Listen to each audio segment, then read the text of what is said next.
Hello everybody and welcome back to another video. So Max Verstappen has spoken about what he wants at Red Bull following Daniel Ricciardo joining the team. Ferrari have outlined their plans for its drivers, and are Red Bull and Ford forming a new partnership? Make sure to like the video and subscribe for more Formula 1 content, but let's jump straight into the news. So let's start with Red Bull and Ford, with rumours linking the two to a partnership apparently escalating ahead of Red Bull's car launch coming this Friday. The team have revealed they'll launch their 2023 Challenger in New York, and you probably saw on Twitter that Red Bull teased their livery by hinting at a blank canvas for the new season. Now, Ford last appeared on the F1 grid in 2004, but the chief of Ford's racing arm Mark Rushbrook has said a return requires consideration, given the push for sustainability and the popularity increase F1 has seen over the last few years. And apparently Ford are sending content creators and influencers to New York on the same day of Red Bull's car launch. So it's not out of the question Red Bull and Ford may announce a partnership, and if they do it would be interesting to see how it works given Red Bull are going to start producing their own power units, with new engine rules coming into play from 2026. And when asked specifically about the rumours regarding a potential Ford entry in 2026, Rushbrook didn't rule it out. He was quoted by motorsport.com as saying, "We don't comment on speculation, but it's the same with all these series that are out there. It's our responsibility to study them and understand them, and then make decisions whether it makes sense or doesn't make sense." But let's move on to Ferrari, where team principal Frederic Vasseur has said Charles Leclerc and Carlos Sainz will have equal status going into the 2023 season. Now, Leclerc was the quicker driver last year, and he also drove under Vasseur during his rookie year at Alfa Romeo.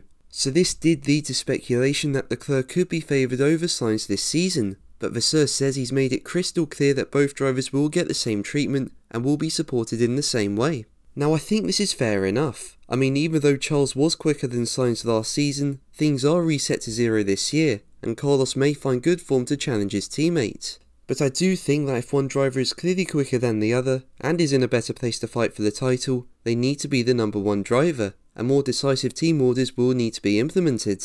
And this is what Vasseur says will happen, with him telling Sky Italy, if at one stage during the season, one is in a much better place to fight for the championship, we'll have to take action, but it's not that one will be the number one from the beginning of the season. Now finally, let's move on to Max Verstappen, who said he wants to do his own simulator work instead of relying on Daniel Ricciardo. As we know, Ricciardo joined Red Bull as a third driver after a difficult 2 years with McLaren, and his role will see him involved in marketing and promotional events, as well as doing work in the simulator. Now, while simulation and reality are two very different things, doing sim work allows teams to better prepare for a race weekend given the simulator uses data from real life. But Verstappen would rather rely on his own times than the results of a test driver. He said, "The days are very long, but I'm convinced that the work is worth it. I also don't want a test driver to take care of the simulation like other racing teams do. I want to do it myself, because everyone has their own driving style." Now, this doesn't mean Ricciardo won't be in the simulator, and I'm sure the work he'll do will be very important for the team in developing the car,